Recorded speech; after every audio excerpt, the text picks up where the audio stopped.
Hello dear students, good morning सभी को। उम्मीद करते हैं सब अच्छे होंगे। और आपको ये जानकर बहुत खुशी होगी कि पहली बार यूट्यूब का complete English grammar bench complete कराने जा रहे हैं, और जो कि पहला ही बेंच है। ठीक है, और मैं ये यकीन के साथ कह सकता हूँ कि एक बार अगर कंप्लीट ग्रामर बेंच यहाँ से इस चैनल से आपने डियर इंग्लिश से कंप्लीट कर लिया तो आपको फिर कहीं और भटकने की जरूरत नहीं पड़ेगी।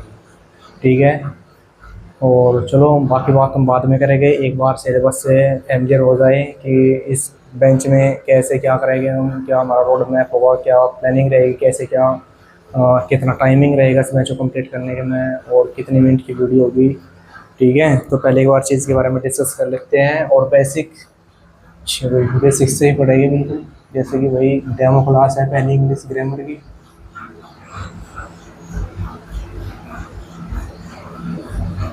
यकीन मानिए, अगर आपने एक बार ये बैच कर लिया उसके बाद आपको फिर लाइफ में कहीं से भी इंग्लिश पढ़ने की नीड नहीं होगी। ठीक है, अब आपके यकीन बच्चों के लिए बेनिफिशियल है ये, लेकिन 9th क्लास से लेकर 12th क्लास के बच्चों तक। ठीक है, 9th क्लास से लेकर 12th क्लास के बच्चे सभी के लिए बेनिफिशियल होगी। और अब बात रहेगी भाई टाइम ड्यूरेशन, यानी कि डेली मंडे टू फ्राइडे एक वीडियो आएगी जिसमें 15 मिनट से लेके 20 मिनट तक होगी। ठीक है, और जो टाइम ड्यूरेशन है बेंच का, टाइम ड्यूरेशन बेंच का 3 से 3.5 महीने में कंप्लीट। अगर हमें लगता है कि भाई इतना टाइम में नहीं हो पाएगा तो फिर हम इसका जो टाइम ड्यूरेशन है 15-20 मिनट की जगह और टाइम बढ़ा देंगे। ठीक है, 9th से लेकर 12th क्लास बच्चों के लिए बेनिफिशियल है।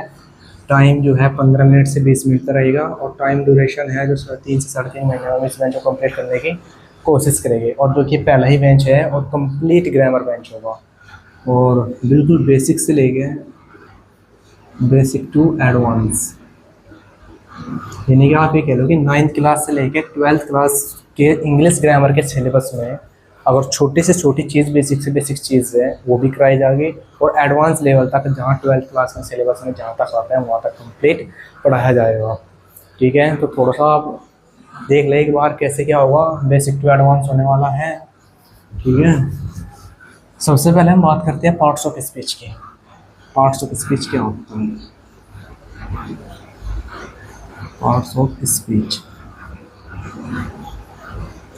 हिंदी में लिखते हैं शब्द भेद।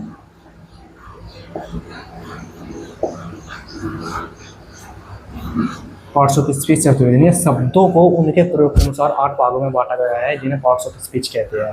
कितने शब्दों को उनके प्रयोग के अनुसार 8 भागों में बांटा गया है, जिन्हें पार्ट्स ऑफ स्पीच कहते हैं। नंबर 1 जैसे noun, number 2 pronoun, number 3 adjective,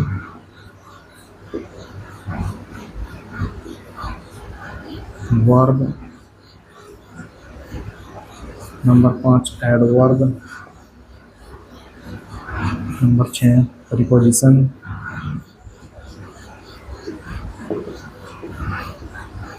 number 7 conjunction, और नंबर 8 इंटरजेक्शन।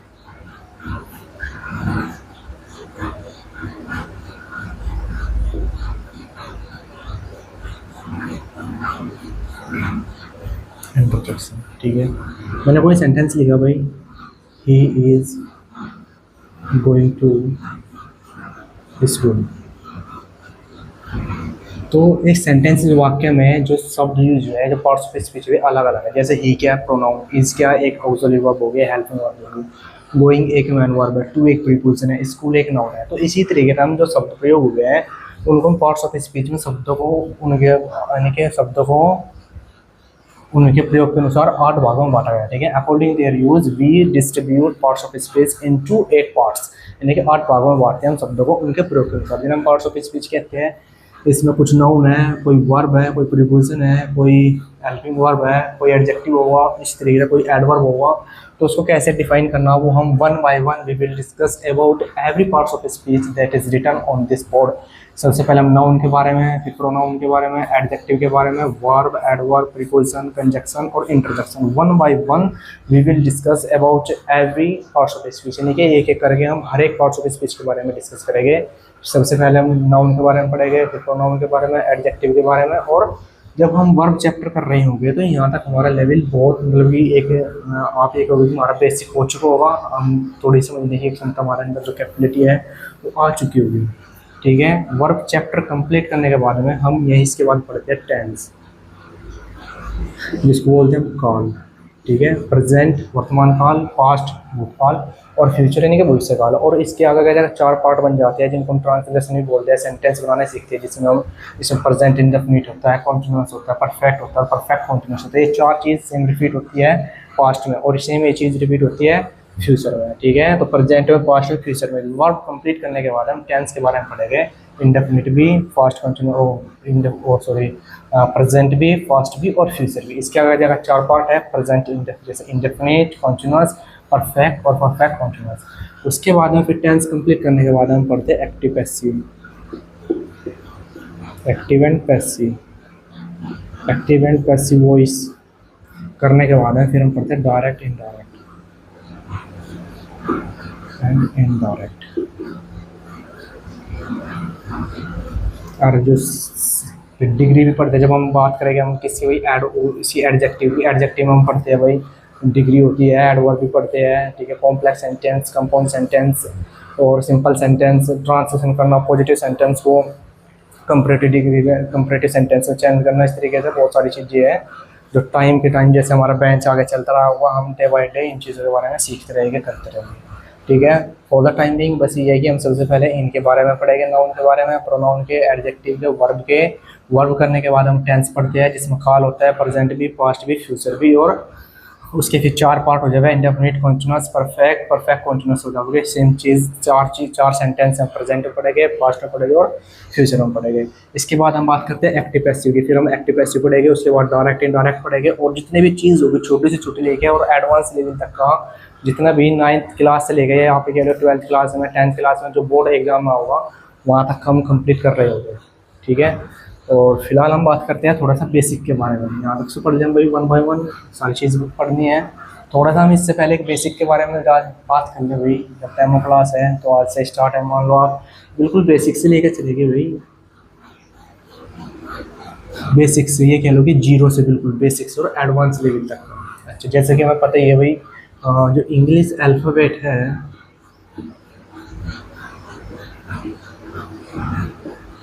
इंग्लिश अल्फ़ाबेट में कितने लेटर, 26 लेटर्स होते हैं।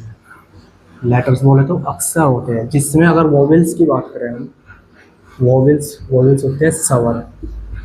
तो कितने, 5 वोवेल्स होते हैं, कौन कौन से, ए, ई, आई, ओ, यू। अगर हम कॉन्सोनेंट्स की बात करें तो कॉन्सोनेंट्स, इसको हम बोलते हैं व्यंजन। 5 को छोड़ के कितने, 21 लेटर बच के सब क्या है, कॉन्सोनेंट्स होते हैं। और हम इस चीज़ को अब तक पढ़ते आ रहे हैं, शायद पहले दूसरी या तीसरी चौथी 5वीं क्लास से ही कंटिन्यू पढ़ रहे कि भाई अगर कोई शब्द वोवेल से शुरू होता है तो उससे पहले हम किसका यूज़ करते हैं, उससे पहले हम एन का यूज़ करते हैं। अगर कोई शब्द कॉन्सोनेंट इनके व्यंजन से शुरू होता है तो उसके लिए इसको यूज़ करते हैं, हम ए का यूज़ करते हैं। जैसे पहला पॉइंट लिख लेंगे भाई, यानी कि स्वर से शुरू होने वाले शब्दों के साथ हम एन का प्रयोग करते हैं। चाहे तो डेफिनेशन आप लिख लो या चलो लिख लो, मैं खुद बोर्ड पे लिखवा रहा इस चीज़ को, तो लिख लो, यानी कि स्वर लिखेंगे आप, वोवेल्स, लिखिए स्वर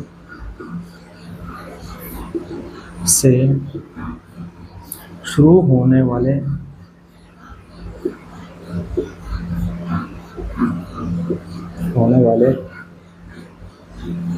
शब्दों के साथ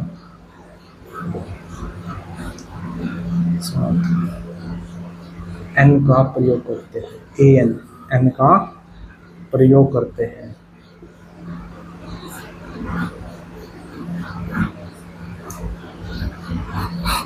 जैसे एग्जाम्पल लिखेंगे, मैंने लिखा भाई एन आउल, ओ क्या है, एक वोवेल्स है, ए ई आई ओ यू से स्टार्ट होगा।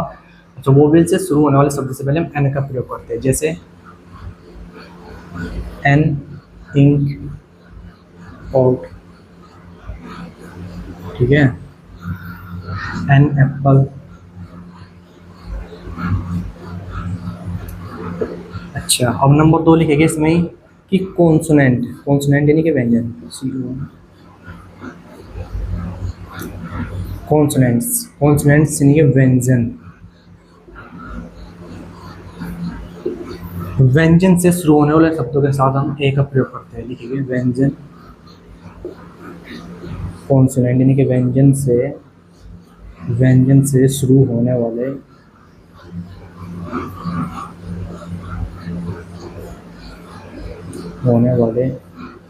शब्दों के साथ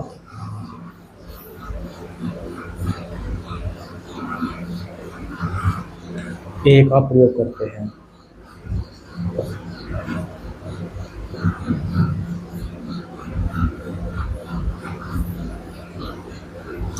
ठीक है, जैसे एग्जांपल लिखेंगे, ए बॉय एक लड़का, a girl, a peon, a farmer, a book. तो क्या हो रहा भाई, तो हमने ये चीज़ पढ़ी भाई कि इंग्लिश अल्फ़ाबेट में 26 लेटर होते हैं, जिसमें 5 वोवेल्स और 21 कॉन्सोनेंट्स होते हैं। और जो वोवेल से शुरू होते हैं उनसे पहले हम एन का प्रयोग करते हैं, और जो कॉन्सोनेंट से शुरू होते हैं उनके साथ हम ए का यूज़ करते हैं। यहाँ तक डन है। लेकिन इसमें नोट करके लिखेंगे भाई, 2 पॉइंट इसमें ऐसे है कि जो कुछ शब्द ऐसे हुए हैं जो वोवेल से शुरू होने के बावजूद भी हम उनके साथ में ए का यूज़ करते हैं, और कुछ ऐसे शब्द होते हैं जो कॉन्सोनेंट से शुरू होने के बावजूद भी हम उनके साथ में एन का यूज़ करते हैं।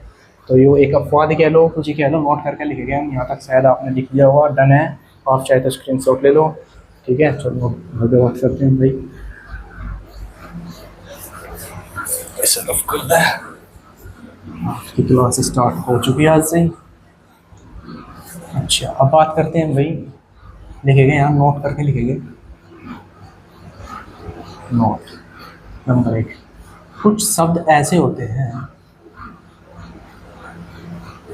कुछ शब्द ऐसे होते हैं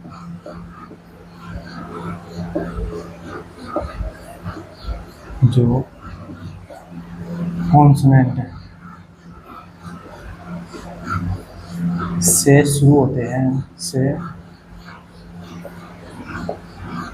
शुरू होते हैं, किंतु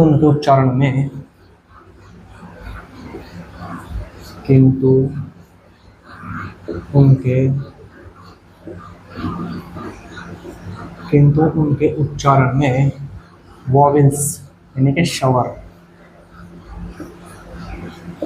की ध्वनि होती है।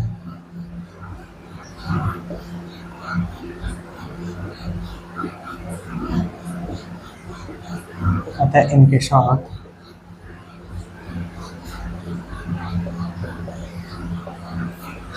एन का प्रयोग करते हैं।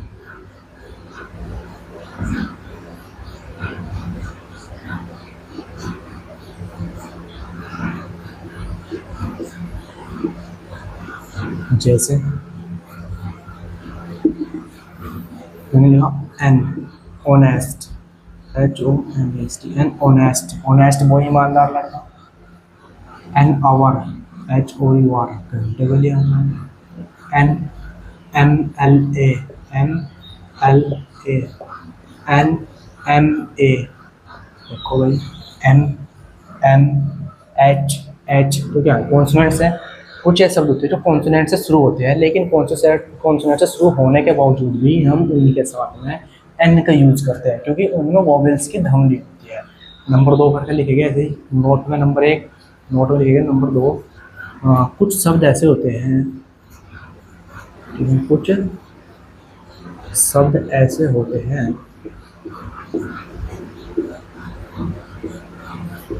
कुछ शब्द ऐसे होते हैं जो वोवेल्स ये स्वर से शुरू होते हैं किंतु उनके उच्चारण में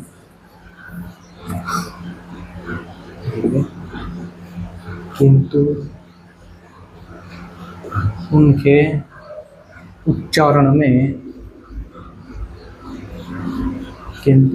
उच्चारण में कॉन्सोनेंट की ध्वनि होती है।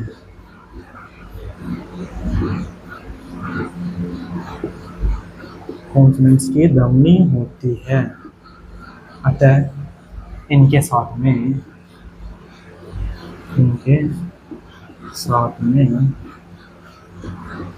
ए का प्रयोग करते हैं।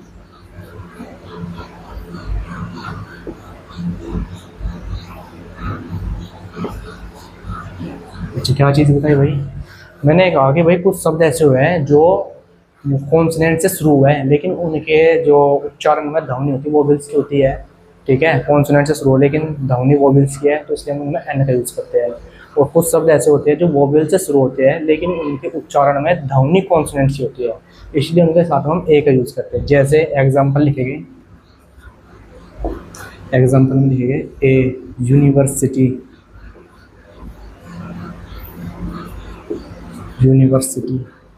ए यूनिक, ए यूनिफॉर्म। तो क्या है भाई इनमें?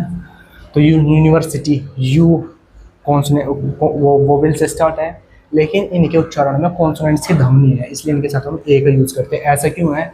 देखो, इन चीज़ के लिए तो भाई लिख दिया, पढ़ लिया, इन चीज़ों को अब समझने वाली क्या बात है इसमें, ये किस चीज़ पर डिपेंड करता है। It's depend on the sound of the first letter of any word, यानी किसी भी वर्ड के प्रोनाउंसिएशन के पहले अक्षर की ध्वनि पर डिपेंड करता है कि वो वोवेल से कॉन्सोनेंट है। जैसे कोई भी वर्ड है, जैसे लिखो यूनिवर्सिटी, तो यूनिवर्सिटी को आप हिंदी में लिखो, इसका प्रोनाउंसिएशन यूनिवर्सिटी।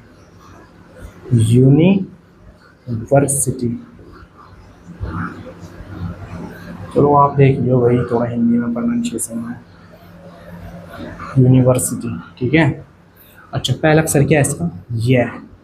तो ये वोवेल से कॉन्सोनेंट्स है। सबसे पहले देखना उसका प्रोनाउंसिएशन लिखेंगे और पहला अक्षर देखेंगे क्या है यहाँ पे, ये एक वोवेल से कॉन्सोनेंट्स, तो यह एक यहाँ पे कॉन्सोनेंट्स है ना, तो इसलिए इसके पहले हम ए का यूज़ करते हैं। ए यूनिवर्सिटी। यूनिक लिखो, यूनिक। तो पहले इसमें मात्रा है या फिर ये है? सबसे पहले इसमें जो पहला अक्षर है वो ये है। देखिए हिंदी में प्रोनाउंसिएशन लिखने के बाद में पहला अक्षर देखेंगे कि वोवेल्स है कि कॉन्सोनेंट्स है। यहाँ पे यह क्या है? कॉन्सोनेंट्स है, तो इसके लिए क्या यूज़ करेंगे हम? ए का यूज़ करेंगे। यूनिकॉर्न में सबसे पहले क्या आता है? ये। और यह के लिए क्या होगा भाई? ए आएगा। ऐसे ही यहाँ देख लो, ऑनेस्ट कैसे लिखोगे? Honest word. तो सबसे पहले क्या है? ओ क्या है? वोवेल्स है कॉन्सोनेंट्स, तो ओ तो यहाँ पर कॉन्सोनेंट्स है, तो कॉन्सोनेंट्स सॉरी वोवेल्स है, अक्षर पहला अक्षर कॉन्सोनेंट्स है, लेकिन इसकी जो उच्चारण में ध्वनि है वो ओ की यानी कि स्वर की है, वोवेल्स की है, इसलिए हम इससे पहले हम किसका यूज़ करते हैं? एन का यूज़ करते हैं। ऐसे MLA देखो आप, MLA का एग्जांपल MLA, तो कैसे लिखेंगे? MLA। तो पहला अक्षर क्या है इसमें भाई? ए। और ए के पहले किस चीज़ का यूज़ करते हैं हम? ए का या एन का? एम एक एम क्या है? एम एक कॉन्सोनेंट्स वर्ड है, ठीक है ना, व्यंजन शब्द है, बट इसके अगर हम प्रोनाउंसिएशन की बात करें सबसे पहले ए क्या है? एक वोवेल्स की ध्वनि दे रहा, तो इसलिए हम MLA से पहले के यूज़ करेंगे, NMLA। ऐसी MA तो MA के क्या लिखेंगे? MA। तो पहला अक्षर क्या है? ए, और ए एक वोवेल्स है, कॉन्सोनेंट्स वोवेल्स है, तो इसलिए इससे पहले यूज़ करेंगे हम NMA। और ठीक है, ऐसे ही है BA, कभी आपका वो शॉर्ट फॉर्म है, शॉर्ट फॉर्म में ऐसे होगा, तो BA बैचलर ऑफ आर्ट, तो इसको ये हम प्रोनाउंसिएशन लिखेंगे हम, इसका प्रोनाउंसिएशन लिखेंगे BA का, BA। तो पहला अक्षर क्या है? बै, और बै एक वोवेल्स है, कॉन्सोनेंट्स एक कॉन्सोनेंट्स है, इसलिए हम BA से पहले ABA का यूज़ करेंगे। मेरे ख्याल से यहाँ तक डन होगा। और आप आपसे कहेगी भाई ए और एन क्या है, ए और एन ये आर्टिकल हो गए, ठीक है।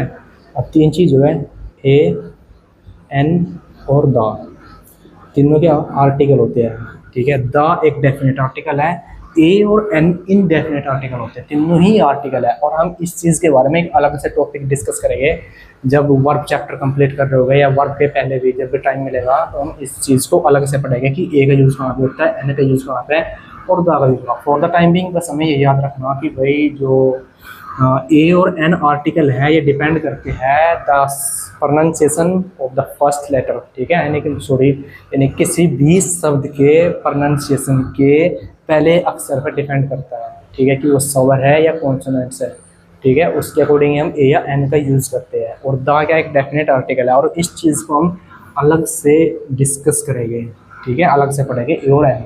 तब तक के लिए इस टॉपिक को आप होल्ड कर दो, सिर्फ इस फॉर द टाइमिंग जितना पढ़ाया फिलहाल के लिए इतना ही याद रखना है ए और एन के बारे में और द के बारे में भी, है ना। यहाँ तक शब्दों के बारे में तो पढ़ लिया भाई हमने, ठीक है। और 26 लेटर होते हैं, यहाँ से पढ़ लिया। अब इसके बाद बात करते हैं हम लेटर 26 होते हैं, वर्ड। वर्ड क्या है, शब्द होते हैं, शब्द यानी कि अक्षर, लेटर होगा, लेटर अक्षर होते हैं। चलो भाई इसको अब रफ कर दो, स्क्रीनशॉट में लिया तो स्क्रीनशॉट ले लिया इसका।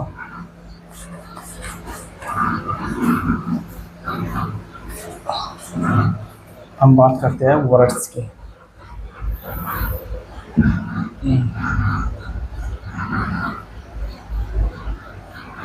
शब्द,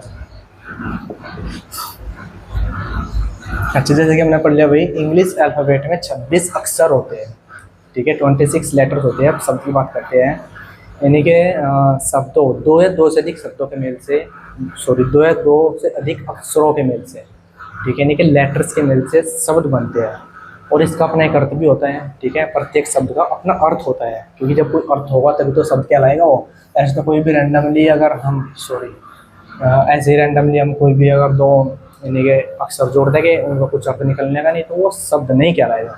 शब्द वही होता है जिसका अपना एक अर्थ भी होगा, ठीक है। प्रत्येक शब्द का अपना एक अर्थ होता है, अपना एक कंप्लीट मीनिंग होता है, ठीक है, उसको शब्द होने के लिए शब्द लिखेंगे। शब्द यानी कि दो या दो से अधिक, दो या दो से अधिक, दो या दो से अधिक अक्षरों यानी कि लेटर्स, अक्षरों के मेल से शब्द बनते हैं,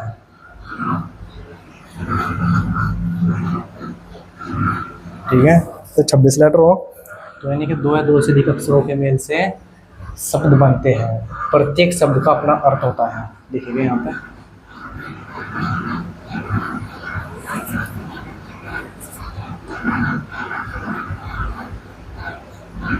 प्रत्येक शब्द का अपना अर्थ होता है,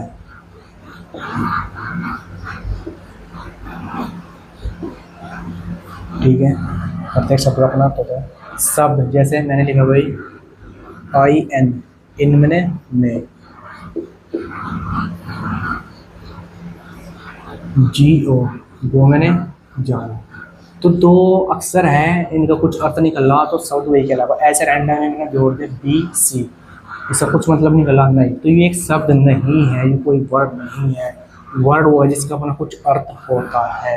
अच्छा, अक्षर दो अक्षर से, दो शब्द से मिलकर भी बन सकते हैं, तीन से मिलकर बन सकते हैं, चार से मिलकर भी बन सकते हैं, और पांच से भी। एटलीस्ट दो अक्षर तो होना ही पड़ेगा एक शब्द बनने के लिए, और उसका कुछ अपना अर्थ भी होता है, ठीक है। जैसे कम, CON, कम मैंने आना, तो इसमें कितने चार हो गए। GOD, गोड मैंने भगवान, तो इसमें कितने अक्षर हो गए, इसमें तीन अक्षर हो गए। तो अक्षर, सॉरी, इसमें तीन अक्षर हो गए। तो शब्द में क्या है, दो या दो से अधिक अक्षरों के मेल से शब्द बनते हैं, और प्रत्येक शब्द का अपना अर्थ होता है, ठीक है। और जो शब्द होते हैं वे दो अक्षर से मिलकर भी बन सकते हैं, तीन से मिलकर बन सकते हैं, चार से मिलकर बन सकते हैं। एटलीस्ट दो अक्षर तो उनको होना ही पड़ेगा एक शब्द बनने के लिए। और एक कंडीशन इसके साथ में जुड़ जाती है कि भाई उसका कुछ अर्थ भी निकलना चाहिए। अगर अर्थ नहीं निकला तो शब्द नहीं होगा। जैसे मैंने अभी आपको दो अक्षर रैंडमली जोड़ के दिखाए थे, डी सी, दो अक्षर हैं, लेकिन जब इनका कुछ अर्थ नहीं निकलेगा तो ये शब्द भी नहीं होंगे। ठीक है, अच्छा एक नोट करके लिखेंगे इस चीज़ में, यही नोट करके लिखेंगे। ठीक है,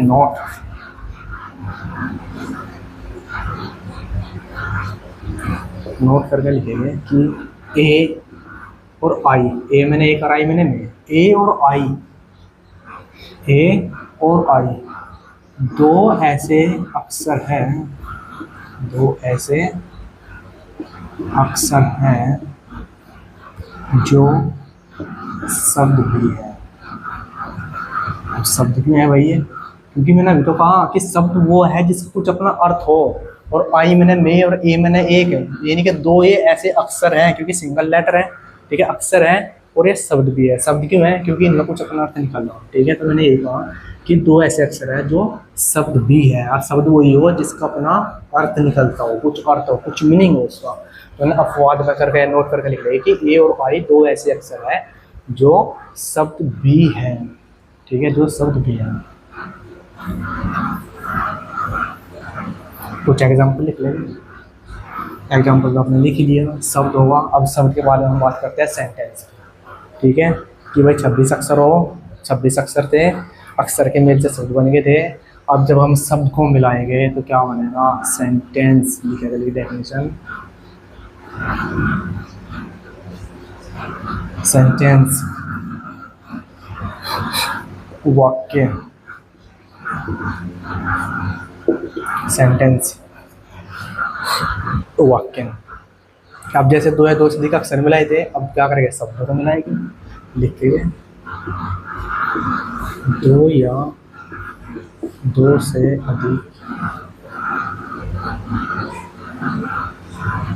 अधिक शब्दों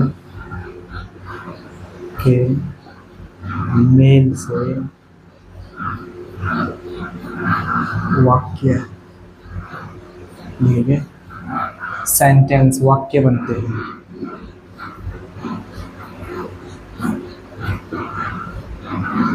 दो या दो से अधिक शब्दों के मेल से वाक्य बनते हैं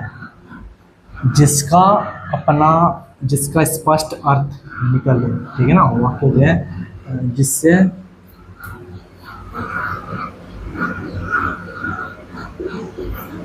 दो या दो से अधिक शब्दों के मेल से वाक्य बनते हैं और जिसका अपना अर्थ निकलता है, जिसका अपना स्पष्ट अर्थ निकलता है।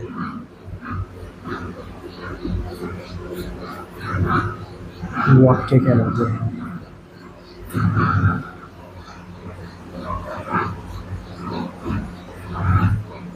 अच्छा, क्या कहा भाई? सेम वही चीज़ है भाई। देखिए भाई, अक्षर को जोड़ कर शब्द बनने दे, और शब्द को जब जोड़ देंगे हम, दो या दो से अधिक शब्द को का मेल कर देंगे, दो या दो से अधिक शब्दों को जोड़ देंगे तो वाक्य बन जाओगा। ठीक है, सेंटेंस बन जाएगा। लेकिन सेंटेंस भी वही होगा जिसका अपन एक स्पष्ट अर्थ निकाल लो, मीनिंग निकाल लो। ऐसे कोई रैंडमली अगर हम दो शब्दों को जोड़ दें, जैसे भाई राम, कुछ भी जोड़ दिया तो और कोई पहले वर्ब लगा दी, सब्जेक्ट लगा दिया, तो उसका कुछ अर्थ नहीं निकल रहा, तो वाक्य नहीं कहलाएगा। वाक्य वही होगा जिससे कुछ अर्थ निकालते हो। ठीक है, मैंने लिखा भाई मोहन गोज, मोहन जाता है। तो इसमें यार सेंटेंस कैसे बनाइए, इस चीज़ को हम डिस्कस बाद में करेंगे जब हम वर्ब चैप्टर पढ़ रहे होंगे। वर्ब के बाद में जब टेंस पढ़ेंगे, सेंटेंस बनाने तब सीखेंगे। उस चीज़ के लिए भी हमें ये नहीं करना कि अभी सेंटेंस एकदम कैसे बना दिया, गोज कैसे लगा दिया, इस चीज़ के बारे में डिस्कस। इस चीज़ को भी हम थोड़ा बस मान के चलना कि भाई कुछ सेंटेंस ऐसे हैं शब्दों को जोड़ देंगे तो इसमें दो शब्द हैं, जैसे Ravi is going to school, Ravi school में जा रहा है। कैसे बना सेंटेंस ये डिस्कस करेंगे हम।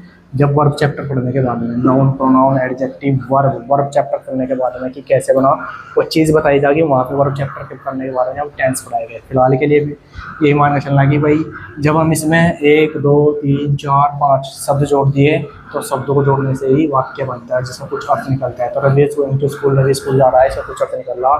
Sita is cooking the food, Sita खाना बना रही है। मोहन गाना गा रहा है, Mohan is singing a song. Sorry, Ravi सुबह जल्दी उठता है, Ravi gets up early in the morning. तो बहुत सारे सेंटेंस है जो ऐसे वाक्य होते हैं यानी कि जो शब्दों के मेल से बनते हैं। कैसे बने ये इस चीज़ के बारे में हम डिस्कस आपसे बताए थे कि कब करेंगे। वाक्य कितने प्रकार के होते हैं, पहले वाक्य के प्रकार से पहले हम बात करते हैं वाक्य के भाग के, ठीक है। तो सबसे पहले हम बात करते हैं parts of sentence. Parts of sentence, वाक्य के भाग।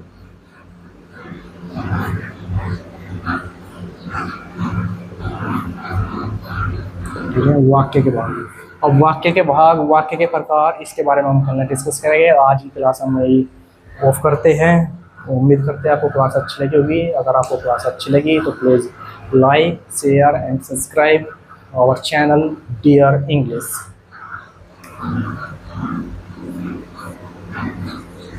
डियर इंग्लिश, ठीक है।